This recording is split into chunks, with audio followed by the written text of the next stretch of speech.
तो देखो बच्चों, आज हम स्टार्ट करेंगे एक नया यूनिट और ये यूनिट है पॉलीमर्स। ओके। तो आज हम इस यूनिट में जो टॉपिक्स डिस्कस करेंगे उनमें पहले तो लेंगे हम पॉलीमर, फिर आएगा इसके बाद classification of polymers and last में लेंगे हम मैकेनिज्म ऑफ पॉलीमराइजेशन। ओके।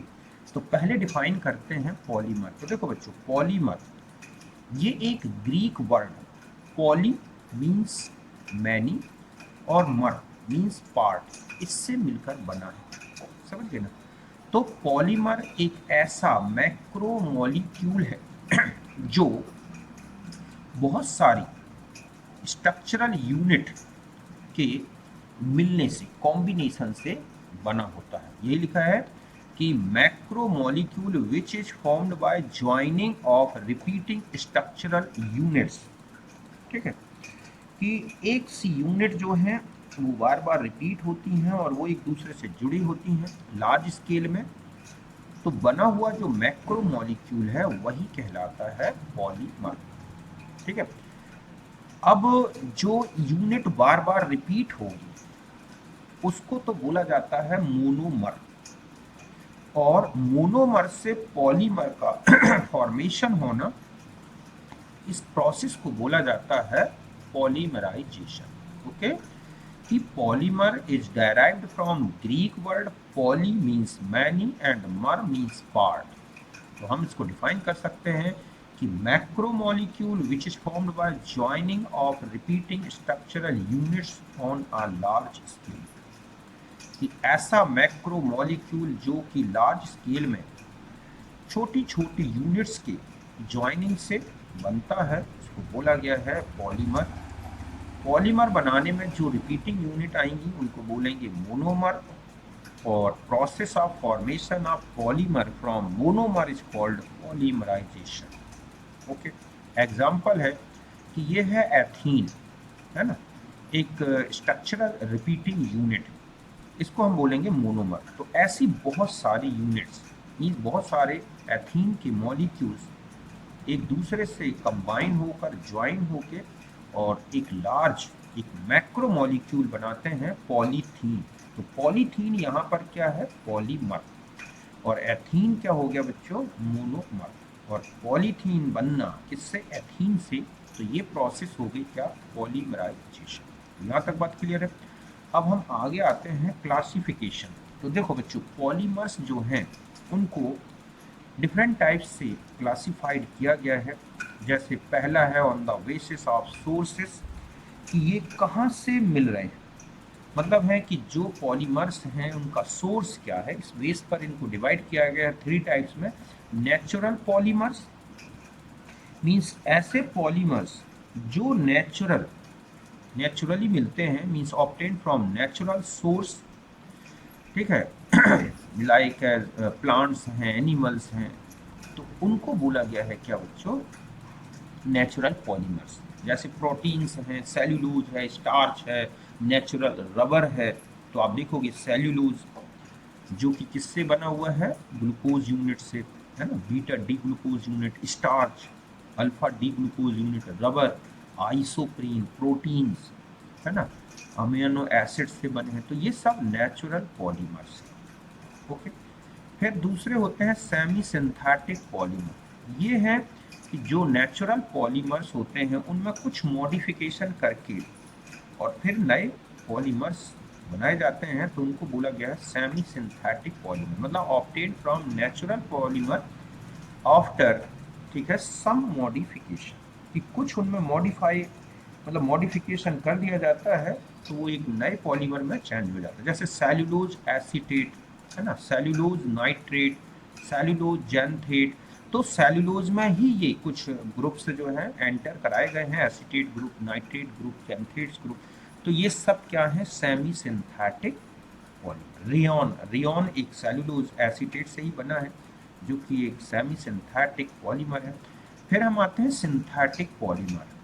ये वो हैं जो मैन मेड पॉलीमर्स हैं, मीन्स इनको आर्टिफिशियल मेथड से बनाया गया है। और आज सबसे ज़्यादा जो पॉलीमर्स हमें दिखते हैं वो यही हैं, semi synthetic sorry synthetic polymer, चाहे वो रबर हो, मतलब एक ब्यूना एस ब्यूना एन जो सिंथेटिक रबर होती है, प्लास्टिक हो गया, बैकेलाइट हो गया, पॉलीथीन हो गई, स्टायरीन हो गई, ये सब क्या है, सिंथेटिक पॉलीमर। ओके, तो ये इस तरह से सोर्स के बेस पे बांटा गया। नेचुरल जो नेचुरली मिल रहे हैं, सेमी सिंथेटिक जो कि नेचुरल पॉलीमर में मॉडिफिकेशन से बनाए गए हैं, और सिंथेटिक जो कि मैन मेड है, आर्टिफिशियल लैब में बनाए गए हैं। तो ये सब इस तरह से सोर्स के बेस पे है। जो नेक्स्ट क्लासिफिकेशन है on the basis of structures, जो पॉलीमर्स हैं उनकी जो स्ट्रक्चरल यूनिट्स हैं वो किस तरह से हैं, वो किस तरह अरेंज है, इनके बेस पर इनको डिवाइड किया गया है। पहला है लीनियर पॉलीमर्स। तो देखो लीनियर मींस ऐसे पॉलीमर्स जिनमें लॉन्ग और स्ट्रेट चेन होती है और एक के ऊपर एक इस तरह से बिल्कुल अरेंज होती हैं, मैक्सिमम स्ट्रेचिंग, ठीक है, कैपेसिटी के साथ, और बहुत ही हाई डेंसिटी वाले होते हैं, तो इनको बोला गया है लीनियर पॉलीमर। ये लिखा है कि consist of long and straight chain having high density. इस तरह से हम कहें कि ये चेन एक के ऊपर एक इस तरह से अरेंज होती है, तो ये कहलाते हैं फाइबर जैसे दिखते हैं। तो ये हैं लीनियर पॉलीमर, जैसे कि HDPE high density polyethylene, polyvinyl chloride, polystyrene, तो ये सब लीनियर पॉलीमर्स हैं। दूसरे होते हैं ब्रांच्ड चेन पॉलीमर्स। तो देखो ब्रांच्ड चेन पॉलीमर्स मीन्स ऐसे पॉलीमर्स जिनमें एक मेन स्टेट चेन होगी और उसमें बहुत सारी जो है क्या निकली होती हैं, side chains, contain chains in main straight chain having low density. चूंकि इनमें ब्रांचिंग हो जाती है इस तरह से, तो इस ब्रांचिंग के कारण इनकी बहुत अच्छे से पैकिंग नहीं हो पाती, जिसके कारण ये इनकी जो डेंसिटी है वो काफ़ी कम होती है।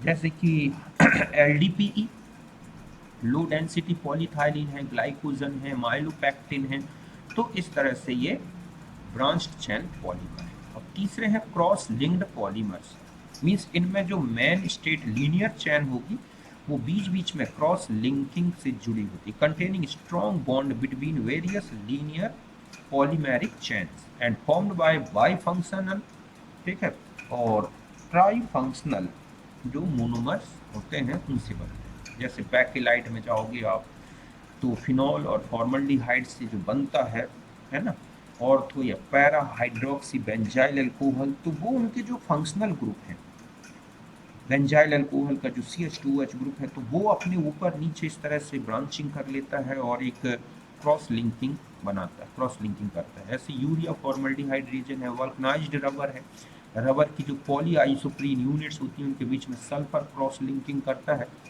तो इस तरह के क्रॉस लिंक्ड पॉलीमर है। तो ये समझ गए ना कि स्ट्रक्चर के बेस पर लीनियर पॉलीमर जिनमें स्ट्रेट चेन होगी, कोई ब्रांचिंग नहीं होगी, बहुत अच्छे से क्लोज पैक्ड होते हैं।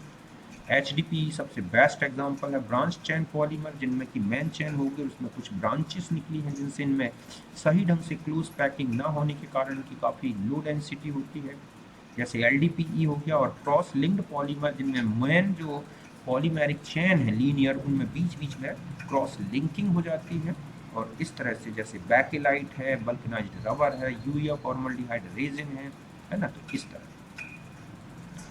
फिर आता है क्लासिफिकेशन, ठीक है, बेस्ड ऑन पॉलीमराइजेशन।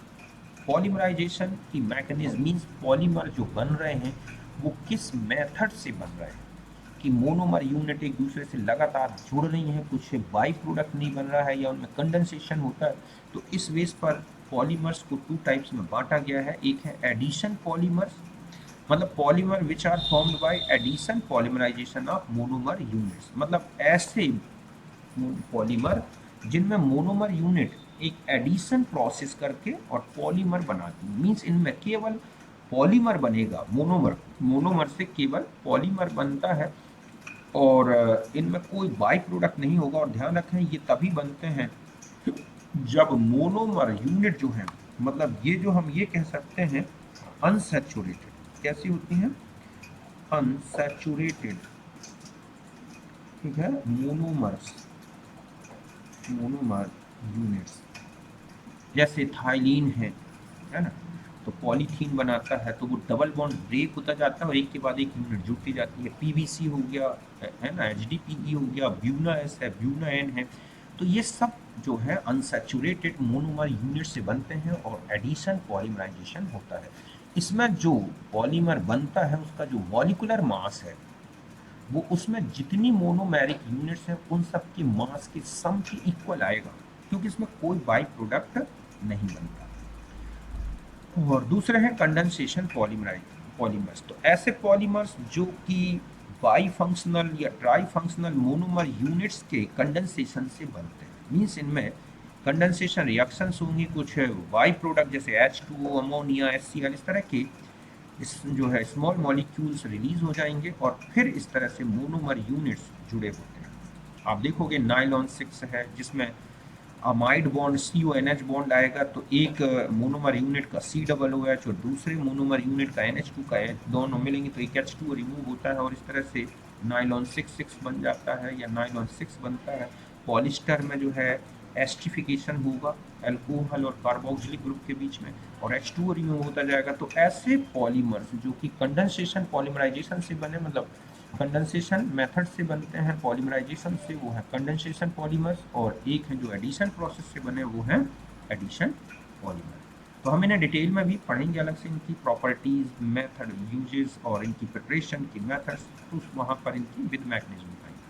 फिर है classification on the basis of molecular forces. तो देखो बच्चों, मॉलिकुलर फोर्सेस सबसे इंपॉर्टेंट क्लासिफिकेशन है और इसमें आएंगे भी। पहला होता है मतलब जो पॉलीमर हैं उनके जो मोनोमर जो पॉलीमेरिक चेन्स होती हैं उन चेन्स के बीच में किस प्रकार का जो है मॉलिकुलर फोर्स ऑपरेट हो रहा है, लग रहा है, इसी बेस पर इनको डिवाइड किया गया है। जिनमें से पहला है एलास्टोमर्स।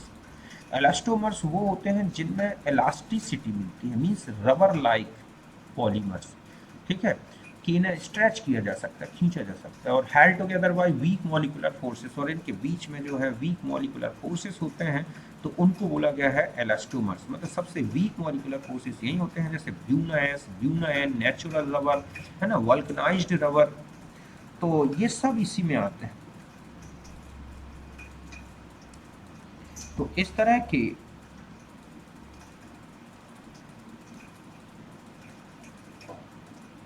जो पॉलीमर हैं वो सब आएंगे किसमें, एलास्टोमर्स में। फिर आते हैं फाइबर्स। फाइबर्स वो हैं जिनमें पॉलीमेरिक जो चेन्स हैं पॉलीमर की उनके बीच में क्वाइट स्ट्रॉन्ग मॉलिकुलर फोर्सेस होते हैं। मीन्स इन्हें ज़्यादा हम स्ट्रेच नहीं कर सकते, इनकी हाई टेंसल स्ट्रेंथ होती है। और इसमें आएंगे, आप देखोगे पॉलिस्टर है, पॉलीअमाइड, मतलब पॉलीअमाइड में नाइलॉन 6, नाइलॉन 6 इस तरह, समझ गए ना। तो सबसे वीकेस्ट होगा इलास्टोमर जिनमें मॉलिकुलर फोर्स वीक होते हैं, इसलिए इनको स्ट्रेच किया जा सकता है। फाइबर्स वो हैं जिनके मॉलिकुलर फोर्स बहुत ही ज़्यादा स्ट्रॉन्ग होते हैं, मीन्स इन्हें ज़्यादा स्ट्रेच नहीं किया जा सकता, जैसे पॉलिस्टर, पॉलीअमाइड होंगे। तीसरे हैं थर्मोप्लास्टिक। मतलब ये जो होंगी इनके जो इंटर मॉलिकुलर फोर्सेस हैं वो दोनों के बीच में आते हैं, मीन्स इलास्टोमर और फाइबर्स। इलास्टोमर से तो ज़्यादा स्ट्रॉन्ग है और फाइबर्स से थोड़ा वीक होते हैं। और इनको गर्म किया जाए तो ये सॉफ्ट हो जाते हैं और कूल कर दिया जाए तो ये हार्ड हो जाते हैं, और इन्हें बार बार रिमोल्डेड किया जा सकता है, मतलब इनका रीयूज, मतलब ये कह सकते हैं कि दे आर रीयूज्ड, ठीक है, एंड मोल्डेड न्यू फॉर्म। मतलब ये है कि इनको रिमोल्ड करके फिर से दोबारा बनाया जा सकता है। तो ये प्लास्टिक जो है रिसाइकलिंग हो जाती है, रीयूज्ड हो जाते हैं। और इसमें आते हैं जैसे पॉलीथीन है, पॉलीस्टायरीन है, पॉलीविनाइल क्लोराइड है, तो ये सब जो है PVC है, तो ये थर्मोप्लास्टिक में आते हैं, ठीक है, कि इस तरह से इनका रीयूज हो सकता है। अब आते हैं नेक्स्ट, होते हैं थर्मोसेटिंग पॉलीमर। मतलब ऐसे पॉलीमर हैं जो क्रॉस लिंकिंग होती है, बहुत ही हैवली ब्रांच्ड होते हैं और इनको रिमोल्ड नहीं किया जा सकता, मतलब इनको कैन नॉट बी रीयूज, इनका दोबारा यूज नहीं होगा। जैसे बैकिलाइट है, एक बार बन गए मतलब बन गए, फिर इनको मतलब इनको हीटेड किया जाए तो सॉफ्ट नहीं होते, अनफ्यूजेबल मतलब होते हैं। और इनमें आता है सबसे इंपॉर्टेंट है बैकिलाइट। दूसरा है यूरिया फॉर्मल्डिहाइड रेजिन, है ना, डोमेस्टिक क्रॉकरी जिससे बनती है वो है यूरिया फॉर्मल्डिहाइड रेजिन, ये है ना। और आपने देखा होगा जो इलेक्ट्रिसिटी स्विचेस हैं, कैबिनेट है रेडियो के, चाहे वो AC के, वो सब बैकेलाइट से बनते हैं, ये दोबारा यूज नहीं होते। ये है थर्मोसेटिंग, थर्मोप्लास्टिक। और फिर आता है पॉलीमराइजेशन मैकेनिज्म, तीसरा टॉपिक हमारा। तो ये क्लासिफिकेशन तो पूरा हो गया, और ये है पॉलीमराइजेशन मैकेनिज्म। तो देखो बच्चों, जो पॉलीमर बनते हैं उनकी जो रिएक्शंस चलती हैं तो वो पॉलीमराइजेशन मैकेनिज्म कहलाती है। और इसमें एक मैकेनिज्म तो होगी एडिशन पॉलीमराइजेशन, जिसमें इसी को बोलते हैं चेन ग्रोथ पॉलीमराइजेशन, मतलब एक के बाद एक यूनिट लगातार जुड़ती जाएगी। ठीक है, और ये जैसे थाइलीन है, विनाइल क्लोराइड है, क्लोरोनाइट्राइल है, स्टाइरीन है, इनमें मिलती है। अब इनमें स्टेप्स देखोगे तो पहला स्टेप जो होता है वो है चेन इनिशिएशन।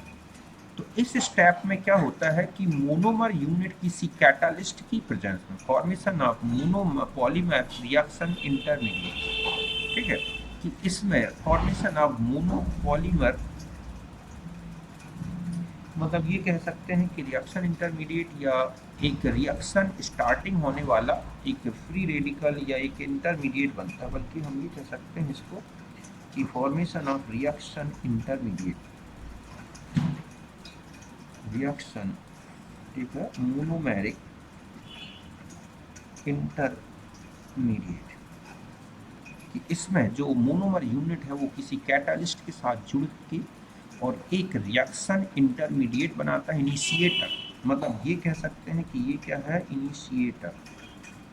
ठीक है, कि जैसे ये है मान लो एक मोनोमर यूनिट जिसमें X कोई ग्रुप है, तो यहाँ ये आया Y ग्रुप, तो या तो ये इसको फ्री रेडिकल में चेंज कर देगा या कार्बेनाइन में या कार्बोकैटाइन, तो ये एक इनिशिएटर स्पीसीज होगी। ठीक है, तो इस तरह से ये एक इनिशिएटर बन गया, मतलब यहाँ से जो है रिएक्शन स्टार्ट हो जाएगी। अब देखो यहाँ पर अगर वाई बेंजॉइल पर ऑक्साइड लिया गया है, ठीक है, तो उसमें एक फ्री रेडिकल मैकेनिज्म चलेगी जिसमें एक्स जो होंगे या तो एच होंगे या आर होंगे, जैसे polymerisation of ethene, propylene, polythene, polypropyl, इस तरह से। तो एथीन के पॉलीमराइजेशन में, मतलब पॉलीथीन के बनने में ये मैकेनिज्म चलेगी, ठीक है, प्रोपाइलिन के पॉलीमराइजेशन में मीन्स पॉलीप्रोपाइलिन के बनने में ये मेथड चलेगी। तो ध्यान रखें कि अगर वाई बेंजॉइल पर ऑक्साइड लिया गया है और एक्स की जगह ये है, तो यहाँ पर एक फ्री रेडिकल मैकेनिज्म हो। अगर Y की जगह H+ आ जाए, मीन्स कैटाइंस आ जाए, RCH2 है, BF3 है, मतलब एक प्रकार के लुईस एसिड्स या ब्रोंस्टेड एसिड्स आते हैं, और X की जगह OH है, Cl है, NH2 है, बेंजीन है, तो ये मैकेनिज्म कहलाएगी कैटायनिक मैकेनिज्म। मीन्स अगर हम X की जगह ये OH इस तरह के ग्रुप रखे गए हैं और Y की जगह ये एसिडिक रेडिकल्स आए हैं, तो ध्यान रखें इसको बोलते हैं कैटायनिक मैकेनिज्म। जैसे कि पॉलीमराइजेशन ऑफ विनाइल क्लोराइड में ये मिलेगा, है ना, इसी तरह से स्टाइरीन में मिलता है। तो ये इस तरह के पॉलीमराइजेशन देखने को मिलते हैं। नो, यहाँ पर पॉलीमराइजेशन ऑफ, ठीक है, विनाइल क्लोराइड सही लिखा है, और स्टाइरीन इस तरह से। फिर तीसरा होता है कि जब Y की जगह NH2, R-, X-, मतलब एनाइनिक ग्रुप्स लिए गए हो कैटालिस्ट की तरह, तो इसको बोलते हैं एनाइनिक पॉलीमराइजेशन। और X जो है ये साइनाइड हो सकते हैं, NO2 हो सकते हैं, जैसे विनाइल साइनाइड का पॉलीमराइजेशन हो रहा है, PN का फॉर्मेशन हो रहा है, तो इस तरह का पॉलीमर। तो ये ध्यान रखना है कि फ्री रेडिकल मैकेनिज्म किनके साथ होती है, कैटाइनिक किनके, मतलब किसके पॉलीमराइजेशन में, और एनाइनिक पॉलीमराइजेशन में किनके साथ होती है। तो विनाइल साइनाइड है, इसका पॉलीमराइजेशन एनाइनिक पॉलीमराइजेशन से चलेगा। विनाइल क्लोराइड है, कैटाइनिक पॉलीमराइजेशन, और जैसे पॉलीथीन का बनना है या एथिलीन का पॉलीमराइजेशन हो रहा है तो वो फ्री रेडिकल। कुल मिला के ये इनिशिएशन स्टेप है चेन। ठीक है, फिर आता है चेन प्रोपागेशन। दूसरा स्टेप जो होता है वो है चेन प्रोपागेशन। तो चेन प्रोपागेशन में जो ऊपर इनिशिएटर बना हुआ है वही मोनोमर यूनिट से लगातार जुड़ता जाएगा, एक के बाद एक के बाद, और इस तरह से एक पॉलीमेरिक चेन बनती है जो कि एक रेडिकल की तरह हो सकती है, कैटाइन की तरह हो सकती है, या फ्री रेडिकल। ठीक है, जितनी लंबी चेन बनाना है उतनी मोनोमर यूनिट जुड़ जाते हैं। और लास्ट होता है चेन टर्मिनेशन। बाद में अगर हम मोनोमर की सप्लाई बंद कर देते हैं, मीन्स अब मोनोमर एंटर ना कराया जाए, तो ये जो पॉलीमेरिक चेन बनी है, ठीक है, जो कि इंटरमीडिएट के फॉर्म में है, फिर यही एक दूसरे से कंबाइन हो जाती है, जैसे फ्री रेडिकल में ये दोनों फ्री रेडिकल जुड़ के पॉलीमर में कन्वर्ट हो जाएंगे, है ना। कैटायनिक पॉलीमराइजेशन का अगर टर्मिनेशन कराना है तो कोई एनाइन डाल दिया जाए तो ये टर्मिनेट कर देगा, बंद कर देगा कैटाइन का बनना आगे, और एनाइनिक में तो इस तरह से प्रोटॉन्स डाल दिए जाए एसिड, ठीक है, तो पॉलीमराइजेशन बंद हो जाता है। तो इस तरह से टर्मिनेशन, इनिशिएट, तो कुल मिला के जो पॉलीमराइजेशन है वो 3 स्टेप्स में चलती है, चेन इनिशिएशन, चेन प्रोपागेशन और चेन टर्मिनेशन। कैटायनिक मैकेनिज्म में स्टार्ट होती है कैटाइन के साथ, एनाइनिक मैकेनिज्म में एनाइन के साथ, और फ्री रेडिकल मैकेनिज्म में फ्री रेडिकल के साथ। फ्री रेडिकल है एथिलीन का पॉलीमराइजेशन है, प्रोपाइलिन का है ना। कैटाइन में आपने देखा विनाइल क्लोराइड का है, और एनाइनिक में PAN का है। तो ये है कुल मिला के पॉलीमराइजेशन की मैकेनिज्म। बाकी अब बचा है इसमें इंपॉर्टेंट पॉलीमर्स, तो हम उसको नेक्स्ट टॉपिक में या नेक्स्ट वीडियो में डिस्कस करेंगे। ओके।